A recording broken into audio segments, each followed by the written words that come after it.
inyurabwenge kaze mu kiganiro inyurabwenge mugitegurirwa na Claude Kamarade mukagishikirizwa na televiziyo umuvugi inyurabwenge. Kubera iki urugo rushobora kubana neza, umugore n'umugabo bakabana neza, ariko hakaba urundi rugo vyanka ko umugore n'umugabo babana neza? Kubera iki? Mbega aba banyuma mvuze nta gushaka bashiramwo? Ntibashaka kubaho baryohewe? Ngo bari ubumenyi buke, ko bari ugushaka guke, ngo bari ubugaba? Hari ivyigwa vyinshi twarose kandi byafashije cyane ingo, ariko no munsi ndakuzaniye inyishu ariko iza mu kigo gishasha nyigisho mutari bwumve na hamwe. Kubana neza k'umugabo n'umugore, kubana nabi k'umugabo n'umugore birashobora kuva mbere byama biva ku kintu bita fréquence vibratoire. Fréquence vibratoire ikintu gishobora gutuma umugore n'umugabo babana neza canke nabi. Kora subscribe kugira ngo igice kigira kabiri ca kino cirwa nikize kigucike. Iki cirwa kiraba abubatse, iki cirwa kiraba abatarubaka, ugwaruka kiraba abantu bose. Ntuze gushikwa na kino kiganiro kugira ku kanyuma, kubera yuko uza gusanga ivy'inyuma ibiri hari inyuma mu kiganiro bikwereka neza ingene ugomba kubaka urugo rwiza. Nimba gwari rwiza naho ukabandanya urugo rwawe ruba rwiza gusumba, kubera yuko wamenye icitwa fréquence vibratoire hagati y'abantu bubakanye. Imbere ko nduga kwijambo mugomba kwibaza fréquence vibratoire ni iki? Iri jambo fréquence turimenyereye ku maradiyo, aho batubwira yuko iradiyo kanaka ivugira kuri fréquence iyi canke iriya. Hari fréquence, hari radiyo usanga ivugira kuri fréquence 95 n'ibice 5, 94 n'ibice 3, 96, 80 n'ibice bingahe fréquence. Iradiyo yose burya kugira ngo ivuge irafise fréquence ivugirako n'umurongo, naho ugumya ico murongo. Burya sina amaradiyo gusa ni gitari. Dufata igitari burya kugira ngo gitange uriya mudiho mwiza ujanye n'injana umuntu ariko aravugirako, avugira kugira ngo bikunde nuko igitari gitanga fréquence nziza ijanye ni la note. Kugira ngo la iboneke hari fréquence uriya mugozi w'igitari ugomba kuvugirako. Mu vyumve gutyo, mwumve ivyo mumaze gutahura cyane kuri la fréquence kujanye nabubatse. Tumaze kwinjira neza mu kiganiro iyo ari kiri ntangamarara mugabo mu vyumve yuko fréquence azindi vuga ku maradiyo mugabo no ku bantu iravugwa. Burya umuntu wese arafise fréquence akorerako, agenderako, avugirako. Muri we mu bijanye n'ivyiyumviro vyiwe, mu bijanye n'ingene yiyumvira, ingene abona ibintu, ingene avuga. Nico gituma uzobona abantu babiri ukabereka ibintu bibiri bidasa, nako ibintu bibiri bisa mugabo wababaza ivyo babona ntibabone bimwe canke bakayibona gutandukanye. Ni kuvuga yuko urugero babibonako ruza guhura n'urugero fréquence ziwe zisanzwe zemeta ko mu mubiri wiwe, muri we. Fréquence mwumve rero indani ivyo navyo biza gutumwa n'ibintu bitari bike, turaza kubibona neza. Ugasanga umugore n'umugabo ibintu barabiraba ntibabibona kumwe, baravyumva ntibavyumva kumwe, ikiyago cabo kirazimata, ntibahura kubera yuko fréquence basanzwe bariko si zimwe. rero kutumvikana biterwa na fréquence vibratoire umugabo n'umugore bariko bakenera rero kuba bari kuri meme fréquence vibratoire kugira babeho neza, babeho bisanzuye kubw'umubiri. Fréquence vibratoire ijanye n'umubiri, kwijanye no kwiyumvira mental mu mutwe, ko biyumvira uko babona ibintu, bagomba kuba n'imiburiburi bahura canke bagerageza guhuza fréquence. Ivyo navyo biba ari ikintu kidasanzwe, kubona bashobora guhura no guhuza fréquence zabo kiba ari ikintu kidasanzwe. Si benshi, si bose, mugabo barabaho usanga umugabo n'umugore fréquence zabo ziba zihuye. Abandi nabo ugasanga nubwo zidahuye ziri ku rugero rwegeranye rwa hafi na hafi. Ni kuvuga ugasanga nk'umwe ari kuri fréquence ya 88 n'ibice 5, uwundi ugasanga ari kuri 90 n'igice kimwe. Baregeranye nubwo badahuje fréquence. Mugabo shani wasanga umuntu ari kuri 75, uwundi ugasanga ari ku 105 n'ibice 10. Abo bantu biragoye kugira ngo bahuze kuko hariho difference nini kubijanye na fréquence zabo. None kubera iki ari ngombwa ngo bahuze izo fréquence canke bagerageze kuzihuza? Kubera iki ari ngombwa? Igituma ari ngombwa turaza kukibona, mugabo nagomba mubanze mutahure hehe izo fréquence mu bice ibihe bashobora kuzipimiramwo. Ubwa mbere mu muntu ubwiwe indani, iki kintu bita équilibre intérieur, kuba ku murongo mwiza.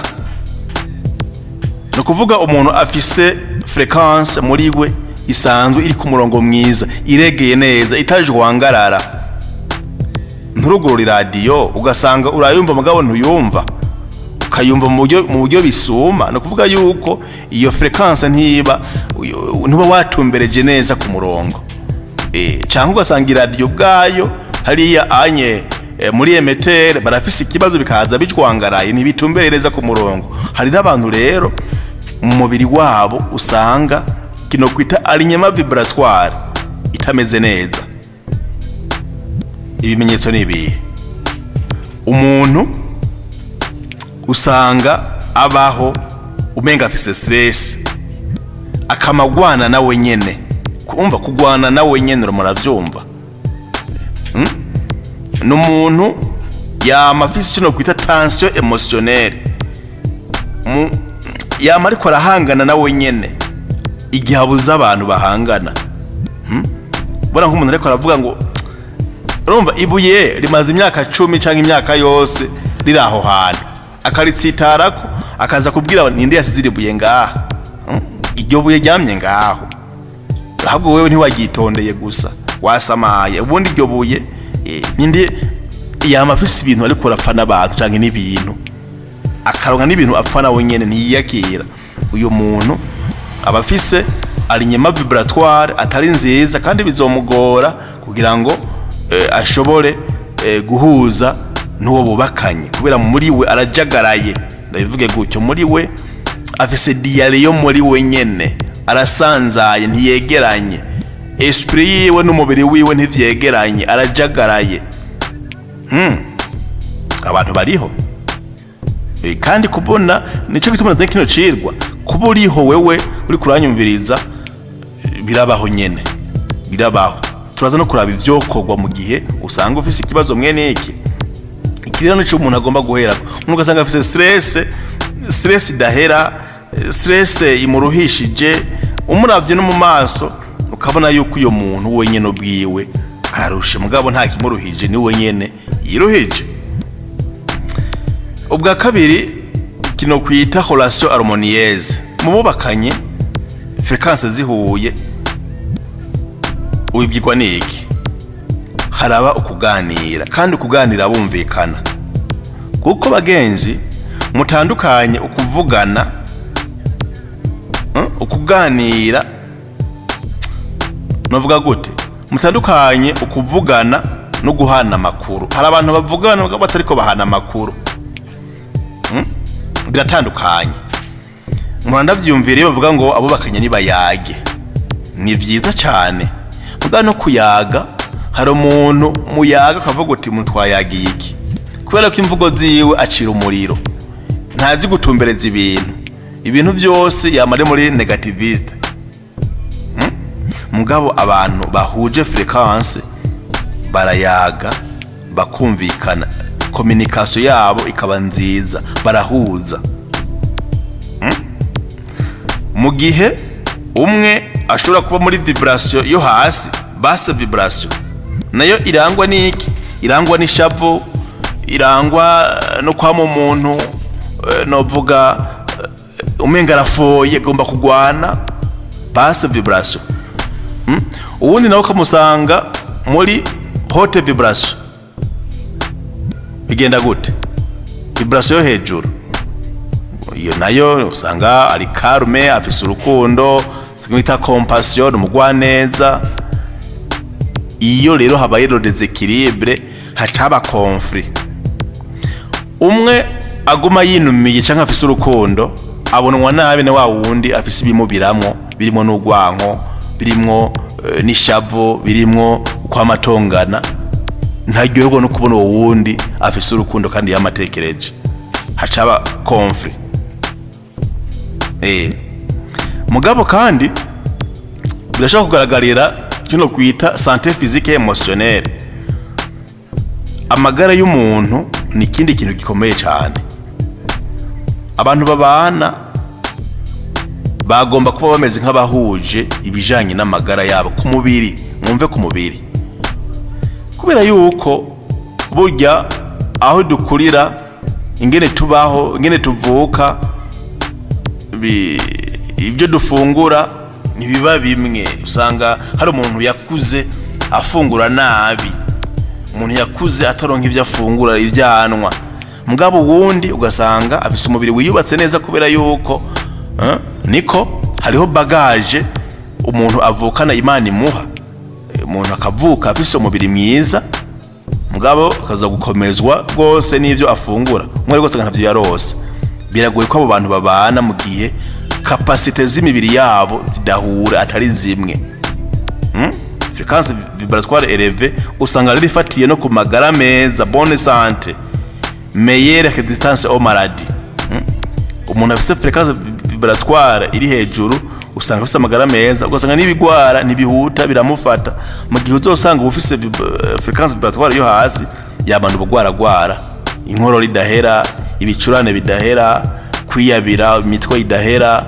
kubera yuko fréquence vibratoire yiwe iba iri hasi gute none comment équilibrer les fréquences vibratoires ni gute ushobora fréquence z'umugabo n'umugore bakagerageza kuzinganisha hari technique hari ubuhinga ariko imbere yaho ndababwire yuko hari fréquence umuntu avuka afise mugati gashobora kuza zirahindagurika bivanye naho umuntu agenda araca n'ivyo agenda arabamwo n'ivyo agenda arahura n'uburyo rero avyakira bimwe vy'umubiri wiwe ingene wubatse neza canke afungura neza zikagenda zirahindagurika nico gituma burya umugabo n'umugore umukobwa n'umuhungu guhura byagomba gufata kanya kuko urashobora kumusanga uyu munsi ari muri fréquence vibratoire imeze uko mugabo ejo ugasanga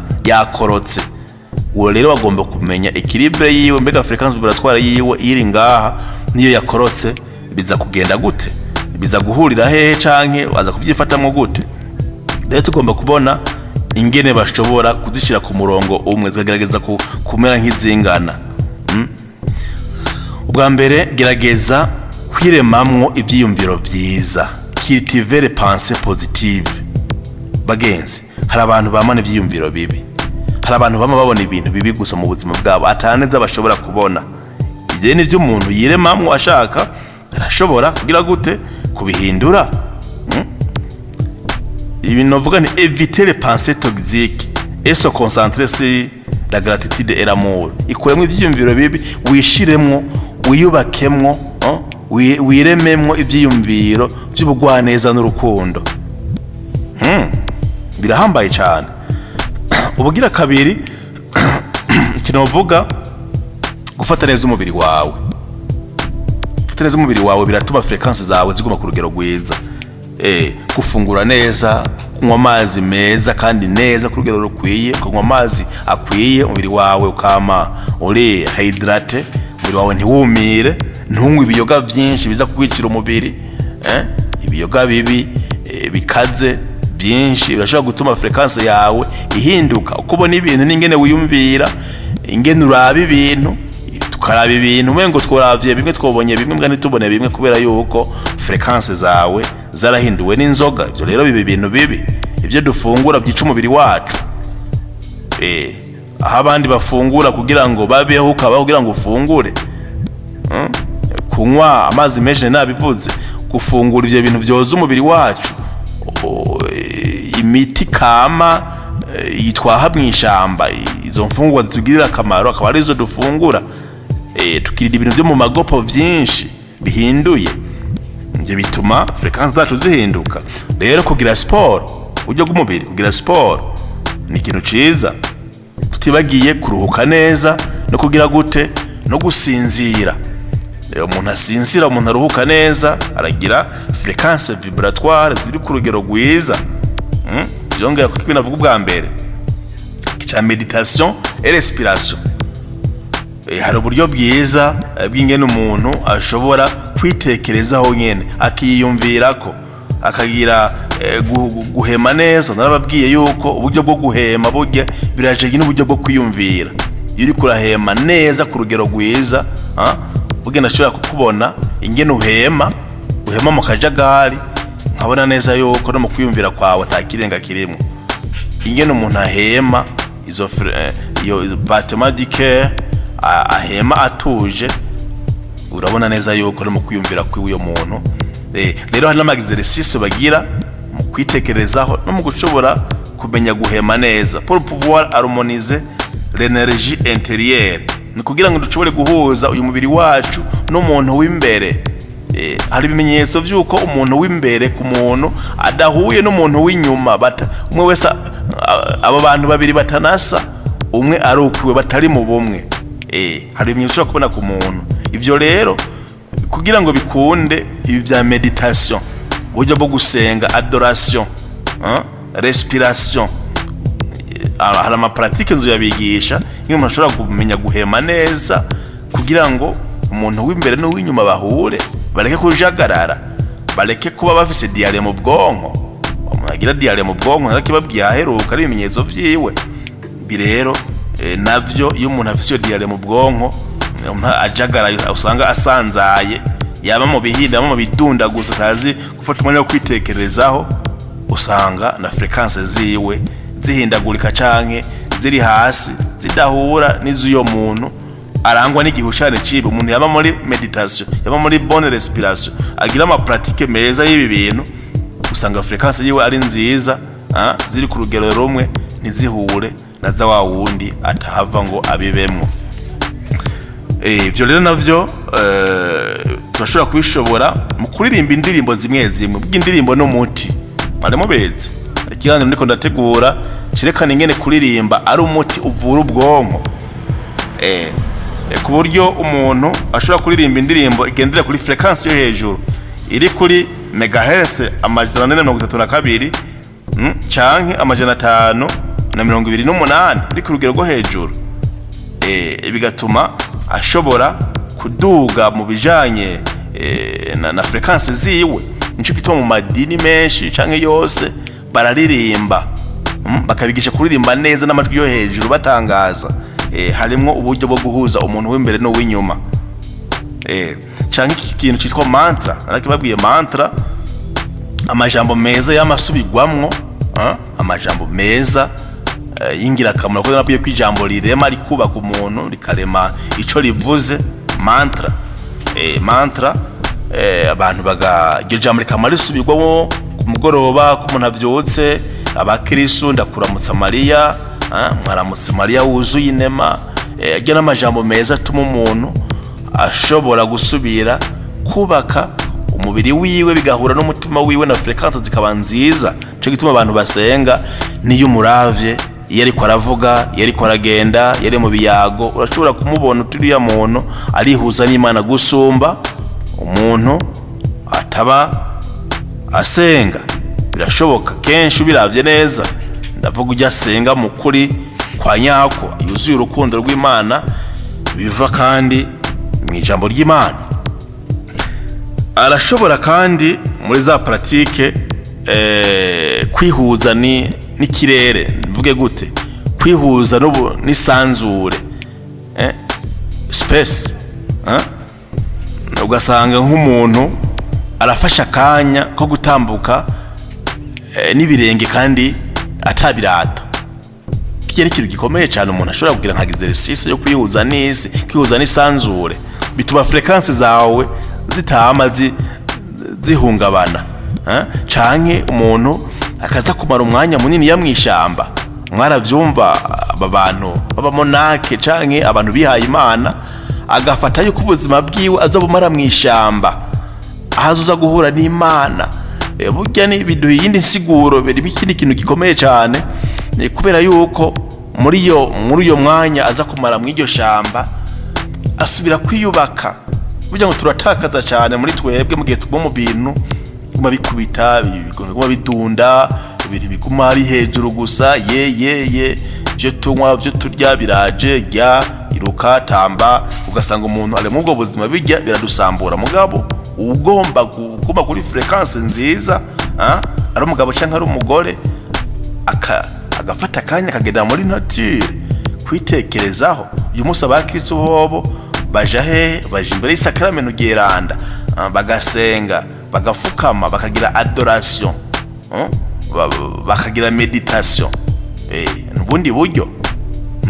Ariko nubwo bwo kuja ahantu muri nature bakihweza ivy'Imana yaremye, bakaninahaza Imana baravye ivy'Imana yaremye gusa, bakihweza inyoni hariya ku kiyaga ahantu hegereye amazi, bakagina amazi avumbura ibisebuzi, mugabo ubwenge bwabo buri kusumba byose. Imana ivyo byose biratuma rero ngo frequences zacu zishobora kuguma ku rugero rwiza, kandi ntizibe hasi ariko zikaba hejuru canke zikaba ku rugero ruringaniye. Gatandatu, ibi byuko novuga ni entourer son couple ou sa vie de bonne vibration. Uyo mwubakanye ukagerageza gushiraho ikirere ciza, relation saine, novuga ukagerageza gukuraho izo ntambamye zidakenewe. Hari abantu bitoza utuntu, hari abantu bama bariko barakreya utuntu tudakenewe dutuma haba imishamirano. Cyo nagiye numva canke mbona umugore n'umugabo bagwanye gushika naho umugore agenda iwabo, umugabo amwagirije ngo afyonda korogate nabi, ngo ayifyonda hagati. Urumva nk'ico kintu, none kugufyonda korogate wewe nta gaciro yabihaye, mugabo ntivyotuma abantu bashamirana. Mwigishe base ingene bafyonda korogate nimba wewe mvuge gute bikurya mu matwi canke utabibona neza, mugabo ivyo ntivyotuma abantu barara bataryamye gufyonda korogate nabi, gushika naho haba divorce, abantu bakaba mu ruhagarara, hakaba abana bakaba baho mengo ni imfuvyi kubera gufyonda korogate nabi. Ico kintu urumva yuko ari ikintu kibi cane. No kuvuga buyandi majambo, utwo tuntu tudakenewe twihoze, utwo kuntu umunari duto tudelibere, hama mubandanye mu rukundo no mu rugendo rwanyu. Gerageza gushiraho rero ikiyago canyaco, atari ikiyago cyo gutegana imitego.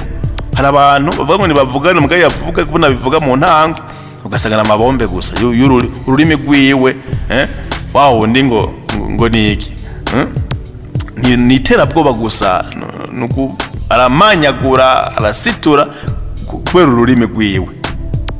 Kiri kiyago ciza, ibyo utumva uzovyumva neza hanyuma. Vugana umutima munda, yarako iruhande ya byose, gira urukundo, ukunde, wiyumve ko ukunda uyo muntu, umubone nk'ingabire, umubone mw'ivyiza.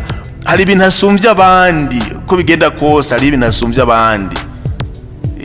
Ni ingabire Imana yaguhaye, yaje kukubaka. yaje kugira ngo agutume umuntu nyamuntu, umuntu abushitse. Niyo yakugize umugabo, burya imbere yaho ntiwari umugabo, imbere yaho ntiwari umugore, wari inkumi. Niwe yakugize umugore wahora uri umukobwa. Uza frequences zabo mu mpande zose kugira ngo ubuzima bwabo bushobore kuba bwiza. Birumvikana neza rero yuko barashiramo ugushaka kwabo nabo nyene. Kurondera rero iyo equilibre mu buzima bwawe no mu buzima bwa misi yose naho ukorera, kuko umubano mubi urashobora kuva kw'abo bantu. Mugabo naho abantu bakorera ugasanga bariko bubaka abo bantu mubi, uzohava unashika no mu ngo zabo. None rero nibaza ko muriko muratahura buke buke rero ya definition ya fréquence kububakanye ishobora kuba intambamyi mu rugo rwiza, ku rugo rwiza rwabo bashobora kugira, canke urugo rubi. Nimwo kimwe kubera ko fréquence yabo idahuye. Nibaza ko muriko muratahura buke buke. Kiri kiganiro kigira kabiri muzoba mwavyumvise neza. Nibaza ko bamaze kugira partage, j'aime na subscribe kugira ngo izi nyigisho zinyura bwige kandi uzozikora zigucike. Mu nkundire iyi definition mera nk'uyivuga mu gifaransa rero kugira ngo muyumve dufatiye kuvyo twamaze kuvuga. Abatumva igifaransa ndasigura gatoya mugabo biri mu byo navuze. Les fréquences chez les humains peuvent être comprises comme des vibrations énergétiques, les états d'esprit et les niveaux de conscience, nos émotions et nos interactions avec les autres. Ce concept est souvent utilisé en spiritualité, en psychologie et même en neurosciences pour expliquer pourquoi certaines personnes s'étendent naturellement bien, tandis que d'autres semblent être en décalage constant. Fréquence vibratoire tuyumve mu bijanye n'ingene abantu biyumvira, ingene abantu babona ibintu, ibigumbagumba, ingene abantu bakorana n'abandi, ariko bikaza mu buryo bwa spirituality, mu buryo bwo kurondera Imana, mu buryo bw'umutima, mu buryo ubuntu bwa abantu biyumvira, mu buryo abantu bariyajisa canke bifata imbere y'ikibazo kanaka. Ibi byose bikaza bidufasha gutahura ingene couple kanaka ishobora kubaho mugwa neza, ariko iyindi bikagomba kwanka gumya ico kintu mu bijanye na fréquence vibratoire hagati y'abantu bubakanye. Ishobora kuba rero fréquence basse iri ku rugero rwo hasi. Ibimenyetso vyayo ikwereka ko umuntu afise fréquence basse, ucumve ntugu muraba rero abandi, we nawo wirabe. Uyo muntu musangana ubwoba, yamana ubwoba iminsi yose, ubwoba bwa kazoza, ubwoba bw'urupfu, ubwoba bw'amatungo yiwe adatera imbere. Ubwoba usanga buremye ubuzima bwiwe, kandi ugasanga birafise n'ingaruka ku mubiri wiwe. Niyo muravye mu maso ubona ko umuntu yamana ubwoba. Uyo muntu afise fréquence basse, mwe twavuga hariya anye aragomba gukora ibi na biriya kugira ngo iyo fréquence iri widuge. Ikindi musangana yama ari umuntu ashavuye. Ishavu si ikintu kigize umuntu wigushavura. Na Yesu yarashavuye ageze mu Yerusalemu, isengero bariko bayicururizamwe. Umugabo iryo shavu ryiwe yaragarutse ariyegereza abantu. Ni ishavu riba rifise igituma. Mugo umuntu yamana ishavu ritafise inkomoko, uyo muntu afise fréquence iri basse, iri hasi, hari agomba kugira. Agomba kubanza kubimenya mu gukurikirana kino kiganiro ku Muvugizi TV no Nyurabwenge.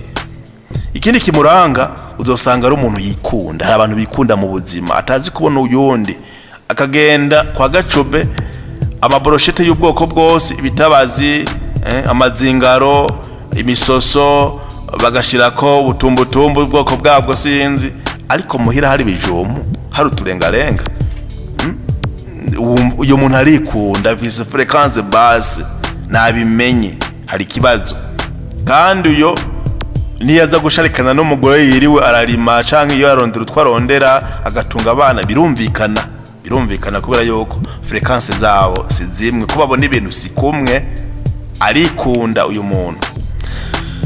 Kuri frequency eleve hoho usanga abantu bahuje, barangwa n'urukundo, ikibabaje umwe kiba kibabaje uwundi, umwe agize ingorane bose barazigira bose. Hageze kuja ku ishure bumva yuko abana barasangira ico gikorwa, umugore n'umugabo bakumva ko babisangiye. Umwe arwaye baba bagwaye bose, umwe urubanza rwo mu muryango baba barusangiye bose, hari umushitsi muhira babisangira ku ruhande bavyumva kumwe bose. Barakundana. Ikindi bagira n'umunezero, hari ngo nyinshi ibintu by'umunezero atabihari.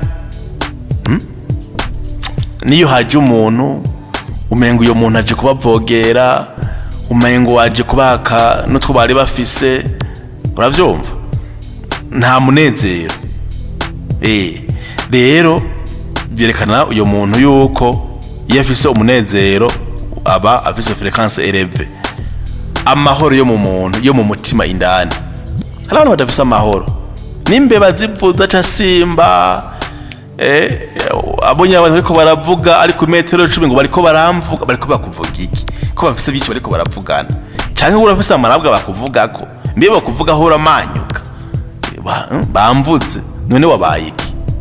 Nta mahoro yo mu mutima uyo muntu afise. Ubwabo ntubutobo twariko butuma aduga hejuru. Ariko ufise frequency eleve agira amahoro mu mutima, aguma mwituze. Naho yaba mu bibazo urabona yuko yohungabana, mugabo atari cyane, agumana amahoro yo mu mutima. Aragira icyo no kwita compassion, novuga ni nk'impuhwe. Compassion, ego kwimvamwe abandi, kugira kibabagwe, ukabona ko naka afise ibibazo, ukuva ikibabagwe ukishira mu kibanza ciwe, meka yaba yarijiwe vyo ari kugenda gute. Compassion ni ikintu gihambaye cyane kufise frequency eleve. Ufise base wowe iki cha compassion agira ati nako borubona, reka uba barubonye nibashike ntabwo tubafashe gushikayo, uravyumva. Naho bo bubakanye umugenzi wewe wonyene yari baye pampe, umugabo akazabwira umugore atereka wewe twubakanye waho mbaye aho haruguru duhuye n'ibisuma ngo niba bagukura umubanga niba bagukorera ngo baraguhushije ngwirijoro rutaha, aho kuvuga ati mporesha ngo baraguhushije, kubera yiwe nta compassion kandi ibintu byose ni bimwe. Rero muca muvyumva, banze mwimenye. Rero abantu babiri bafise frequency de vibration zitandukanye cyane, usanga bibagora kubana. N'imiburiburi barashobora kubera nk'abakwegera ko mu gizo frequency ziba zegeranye. Umuntu ashobora kuba adafise compassion, mugabo n'imiburiburi ugasanga arakundana, ariyegereza abantu, natari bya cyane, nta bintu by'impuwe cyane, mugabo kameme ufise ikibazo aramuba hafi. Iyo umwe afise urukundo wundi agashikanayo umuwundi, biba bigoye ko abantu bashobora kubandanya babana. Frequency zabo ntiziba zegeranye. Nagoya akarorero, hamwe umugore iyo bari kuri 80, umugabo nawe akaba kuri 40, birahushanye cyane. Mugabo hamwe umugabo iyo ba nko kuri 95, umugore akaba 92, barashobora kubandanya buke bumvise yigisho hoho, barashobora gusanga frequency zabo zamaze guhura. Quand les fréquences ne s'alignent pas, cela crée des frictions et de l'incompréhension. Ntibashobora kumvikana mu gihe frequences zabo zitegeranye, zidahuye. Abantu rero bama bagoresha ibintu, mise zama babigoresha, bamenye yuko bafise frequency yo hasi. Wirabe ntuze kuraba abandi ngo yo bavyumvise, ngo amugabo wanje ngo inyigisho ngo arayumvise, yaraba wewe. Umuntu niyimenye neza, nimba yahora asenga asenge ashishikare gusenga, kuko nimba abana n'umuntu adasenga bisaba yuko umwe asenga cyane kugira ngo udasenga umwe bashobore guhuza, ubundi ntibohuza. Umuntu yimereye neza asenga usanga bigoye yuko ahuza n'umuntu ataciza na kimwe yigera abona mu buzima bwiwe.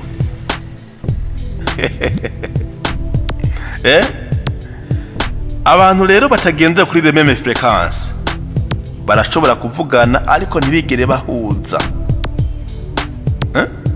Parler parloter, dialogue mais pas de communication. Uhana amakuru no kuvugana biratandukanye. Baravugana kandi ntibahana amakuru.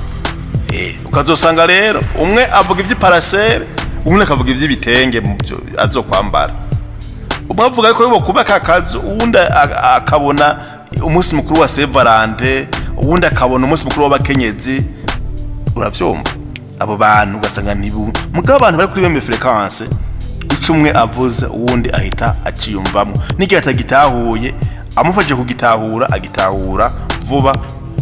Ibi nababwiye yuko navyo ari uruhara rw'umuntu kugira ngo izo frequency zishobore guhura cyane kwegerana. Ikiciko nibaza ko kiragufasha. Muri make, les fréquences humaines, les fréquences humaines, fréquences ku bantu zihuza inguvu zacu zo ku mubiri. Gerageza umubiri wawe umeze neza, hanyuma ugerageze n'ivyiyumviro byawe ntibijagarare, ntibe bisanzaye. Amavalere yacu, ingene tuvuga kirahambaye cyane, ingene communication zacu zimeze birahambaye cyane. Bizotuma rero habe cyo no kwita compatibilité, guhuza la compatibilité, gutuma iyo frequency yawe ni yanje bihura bikanywana kandi bigakorana. Mu gihe umugore n'umugabo badafise les mêmes fréquences, bizobagora cyane ingene bashobora kubana mu buzima burimwo ubwumvikane, kubera yuko ntibigera bumva ibintu kumwe.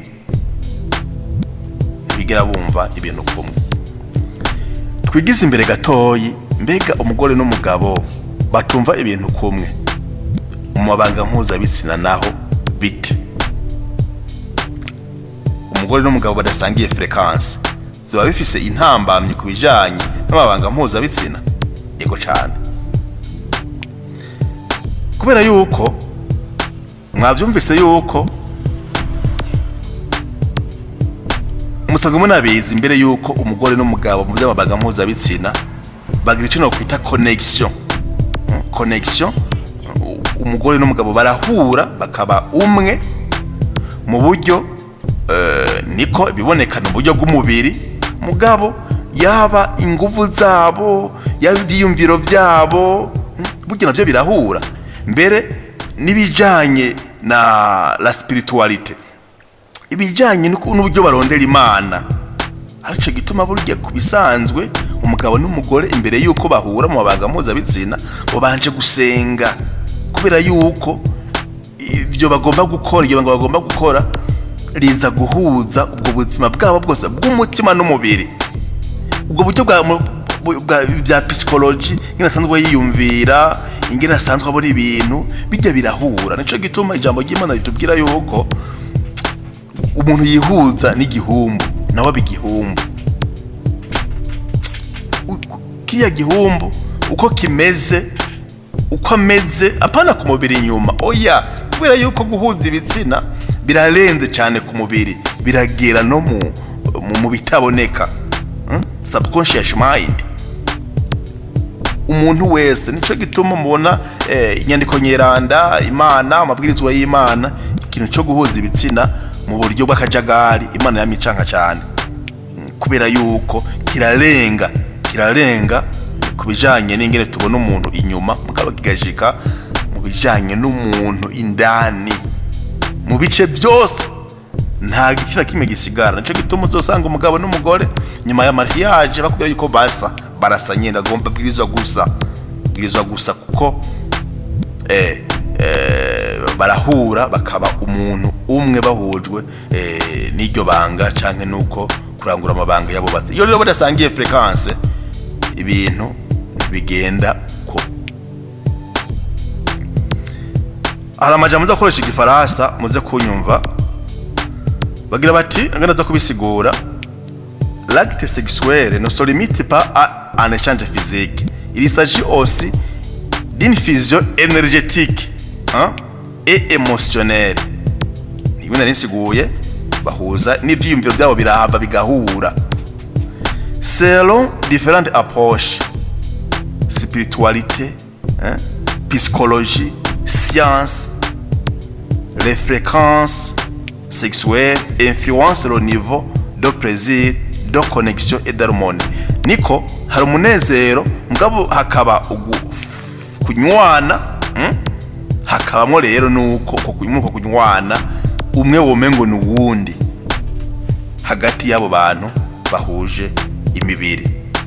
Alors, quand des partenaires sont sur la même fréquence énergétique, les rapports sexuels sont plus intenses et satisfaisants. Ikizokwerekana yuko abo bantu bahuje fréquence canke zegeranye, ayo mabanga mpuzabitsina bazokumva bagomba kuyarangura igihe cyose canke igihe kininiya, kandi iyo bayahejeje barumva yuko bahimbawe cyane. Ni ibintu bibiri, kimwe bumva umengo ni ibintu, nico gituma umuhungu n'umukobwa bakundana nubwo bitemewe kumva bashakana birahaba. Ni ikimenyetso cy'uko abantu baba bafitaniye urukundo, bacasigara baraba mbega tuza kubikora twabikora ingaruka umuco uvuga iki, jambo ry'Imana rivuga iki, bakabireka mugabo bundi bavyiyumvamo. Hanyuma bubatse rero barabasatisfait, barahimbarwa cyane no kurangura iryo banga. Alors ikino kwita rero alignement de fréquence, kuba ayo ma fréquence ari ku murongo umwe. Ikimenyetso cya mbere nuko haba ikino kwita connexion profonde. Abo bantu by'ukuri umwe naho bari mu Yinga, uwundi ari mu Kirundo, naho bari muri Amerika yiyumvamo uwundi. Ni ikimenyetso cy'uko abo bantu bari kuri alignement imwe ya fréquence. Igifaransa kiragaruka aho na kwika icigwa gifata cyaragarutse cyane, mugabo nagerageza kubisigura. Canke ugasanga umwe niwe yahimbawe uwundi ntiyahimbawe mw'iryo banga. Iyo bitateguwe nabi, iyo uvuga uti byari byateguwe ku rugero ruhagije, mugumwe ntiyahimbawe, il y a un problème sur l'alignement des fréquences. Kindi novuga ni kino kwita échange d'énergie positive. Iyo inyuma y'ico gikorwa umwe atumva arose izindi mbaraga, izindi nkomezi arose kubw'uyo wundi, haba hari ikibazo ca fréquence. Iyo atumva ahimbawe, iyo atumva yuko uko kurangura iryo banga yabubatse yatumye aba connecté n'uyo wundi, haba hari ikibazo ca fréquence. Échange d'énergie positive, hari ikibazo ca fréquence. Mugabe igihimbaye nuko twabonye mu ntango y'ingene les fréquences ushobora kuzirétablissement des fréquences bivanye nawe n'ugushaka kwawe, twabonye ibyo ushobora gukora. Rero mbere mu myemerere imwe baravuga yuko uguhuza ibitsina atari ibijanye n'umubiri gusa, mugabo nange bita ame, umushaha n'imishaha ngo iranywana. Ibiri myemerere y'amatradition amwamwe, mugabo ukuntu kuri kose ari naco gituma ari ibintu bibi cyane guhuza ibitsina n'abantu atari umugore wiwawe, kubera yuko uza guhuza ibintu bidahura. Kirazira yuko ame z'abantu zihura, atariwo zigomba guhura nyene umugabo n'umugore bagomba kuba umwe. Akako tuvuga mu gihe rero iyo hari no kwita alignement de fréquence, iyo hari le contraire des alignements de fréquence, birangwa niki? Frustration, abantu bamana umwijima, bama bari mal-être, usanga ni contraire ya connexion profonde, yelo mal-être. umuntu usanga afise umugore ari muri désalignement de fréquence, ushitse mu rugo uramubona, umugabo uramubona mu maso ingene yiyumva, ingene avuga, ingene yajanse ibintu. Uhashitse ubiravye neza uravuga uti aba bantu bari muri désalignement de fréquence. Alors n'ubundi mu gifaransa gatoyi, quand les fréquences des partenaires sont différentes, les rapports sexuels peuvent devenir une source de frustration et de mal-être. Ibintu muravyumvise ndabisigura. Igihe umugabo n'umugore badahuje fréquence, yamabanga mpuzabitsina yo babereye ikintu ciza ngo arashobora gutuma akaba la source, akaba inkomoko y'umubabaro no kwiyumva nabi, yo akaba inkomoko. Mpora ndavyumva kweri mu biyago bimwe bimwe, canke uriko urasoma imbuga z'abantu, ego umugabo n'umugore batigira bahimbarirwa iryo banga, canke il y a un problème sur l'alignement des fréquences, il y a le désalignement au lieu de l'alignement. Iki cha déséquilibre des désirs, umwe urashobora gusanga agomba yuko yokora ku wundi akamwiyegereza, mu gihe uwundi we watigera bishaka, bigatuma haba kino guta frustration, kwiyumva nabi, haba ho déséquilibre des désirs, kubishaka ushaka guhura ibyo umuntu yogira byose umwe ntashaka uyundi, kandi babana ari umugabo n'umugore, niyabibamwo iryo banga karibamwo, hakaba ibintu byo guhata canke nta kundi mugabo ntavyo yiyumvamwo. Il y a un problème sur le déséquilibre, plutôt la désalignement des fréquences. Hakaba nk'ikiro kwita manque de connexion émotionnelle, manque de connexion, ibigumbagumba vyabo ntivyigere bihura. Umwe arondera ibanga ry'abubatse nk'ibimufasha guhura n'Imana, ikurinda hazimana, kumva yuko Imana igira neza, igihe ho uwundi arondera kuryohera umubiri bisanzwe. Aba bantu rero ntibaza guhura meshereza, sinzi ko mwari mubizi. Umwe arondera agira ati tukora naraganye imbere y'Imana, niki guhuza umubiri na hazimana, igikorwa cyo kundi na hazimana, mugabo wundi wewe muri we harimo akaryohera mubiri gusa. Ico gihe ico gikorwa gica kibi cyo novuga mécanique. Urabona mécanique kujya gukanyaga igahari n'ishene n'isahani bidahuye, kata no mubire urimo, ça devient mécanique et insatisfaisant, ntashobora guhimbagwa. Mbere ntibahimba, nta numwe aza guhimbagwa kubera yuko ni igikorwa cy'abantu babiri, kikoba kugwa mu bumwe mugabo n'icyakozwe mu bumwe. Voilà. Acaba nico no kwita échange d'énergie négative. Iyo bishitse umwe akaba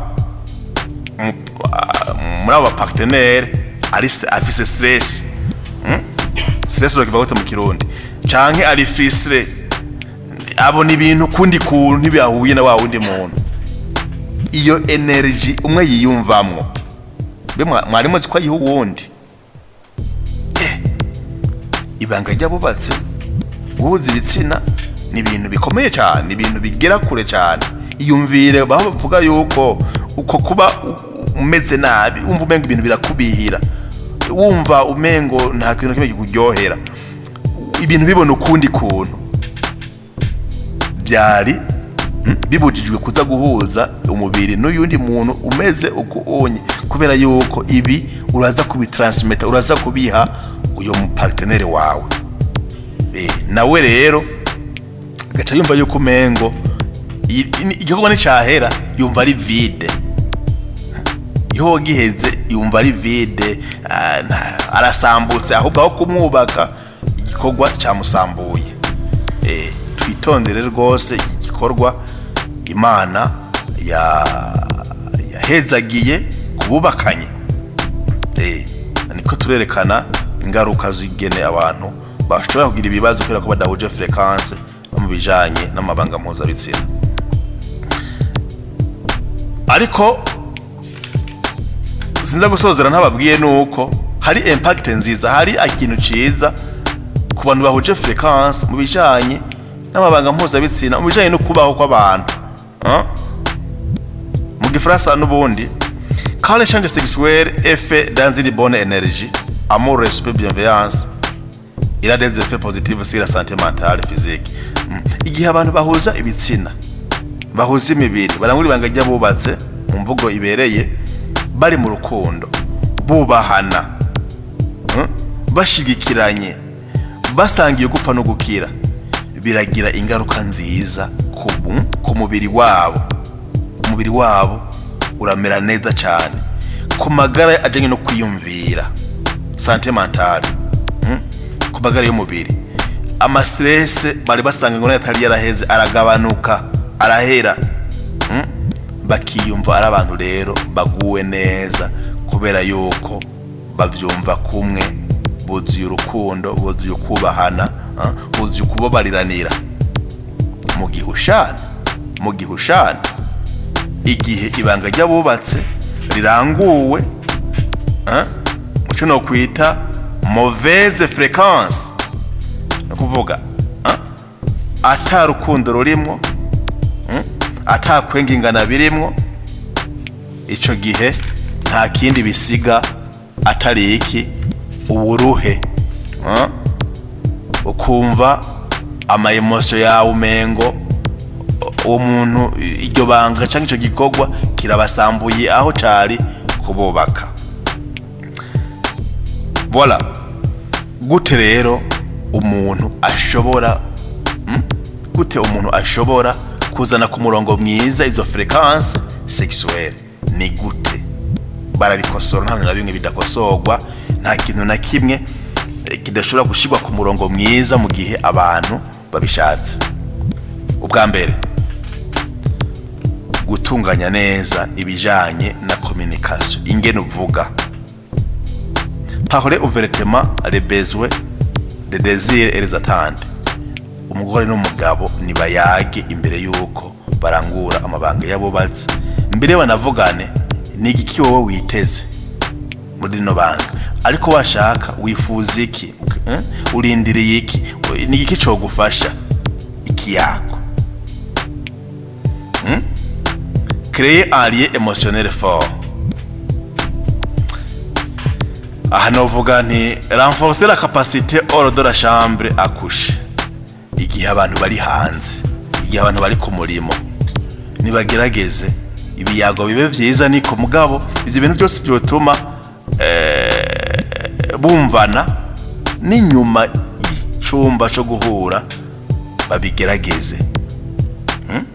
Umwari ku murimo ari hariya na hariya, na ka message ni kumuhamagara, ni kumubwira imigambi myiza mufitiye ku mugoroba, aho ikiyago, ibintu biza gutuma emotion z'umwe n'uwundi dishobora kumva yuko nakaranyitwararitse, nakaturi kumwe, ntiyumve yuko ari wenyene nguze kumurondera, cyagiye hageze yuko musangira iryo banga ry'abubatse. Ikino kwita prendre en compte l'énergie de l'autre. Ugerageza kuba kumviriza uwundi, haba mu buryo bwo mu mutwe wiwe, ingene yumvira ibintu, ingene avuga, ingene akora ibintu, ibyo byose gerageza kumwumviriza no kuraba ururimi rw'umubiri wiwe. Hari umuntu nato bavuze ukabona kwahimbawe cyangwa ko afise ikibazo, gerageza kumuba hafi, gerageza gukemura ico kibazo umwanya wose ubona yuko bikenewe, utararindira yuko ngo ni muri chambre akushe canke oya, mu mwanya mwiza. Ukama rero ugabirijwe kugira ngo ama emotion yiwe n'ukuntu yiyumva mu mutwe ubibe hafi, ugire n'icushoboye gufasha no gukosora.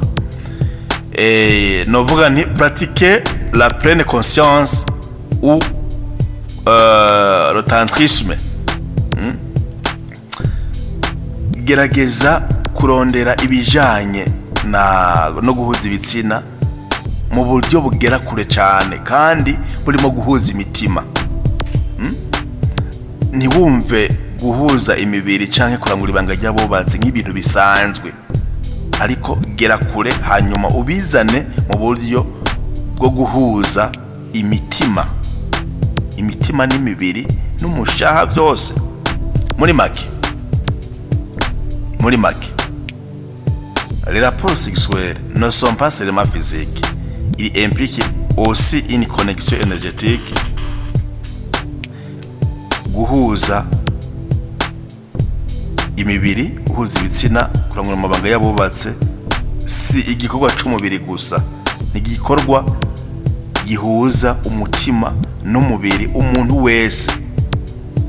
Mu gihe aba bana batari kuri meme fréquence, ibyo birashobora kuzana kino kwita le déséquilibre hamwe no kutumvikana ku bw'iryo banga nyene. Ariko communication nziza, kuvugana neza, guhuza mu bijanye n'amarangamutima, kugerageza guhuza izo fréquence na experience yo mu buzima bwa misi yose, birashobora gutuma iryo banga rihava rikagenda neza, naho mu ntango hari ibyoba bigoranye kubijanye no guhuza les fréquences. Gerageza muyage, kandi muyage mwumvikana, mumenye yuko iryo banga ritagarukira ku mubiri gusa, ariko rishika no ku mutima, mbere n'imishaha ikanywana. Nimave ngo mubifate minenegwe, habe ikintu na kimwe cyo kwirengagiza. Mu nkundire ndabashimire cyane abantu mwese twabanye muri no nyurabwenge, ariko kandi ikenewe mu ngo no mu miryango, n'abatarubaka bayumvirije ejo bazokubaka bumve yuko fréquence vibratoire igera kure, ikaza no mu vyo kurangura amabanga y'abubatsi.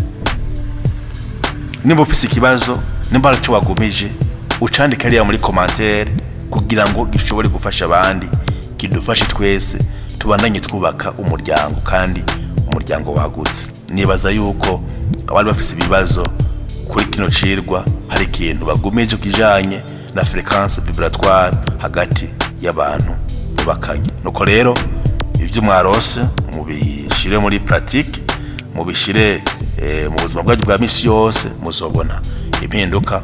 Niyo ndabifurije mugira umugisha ngaho iwanyu.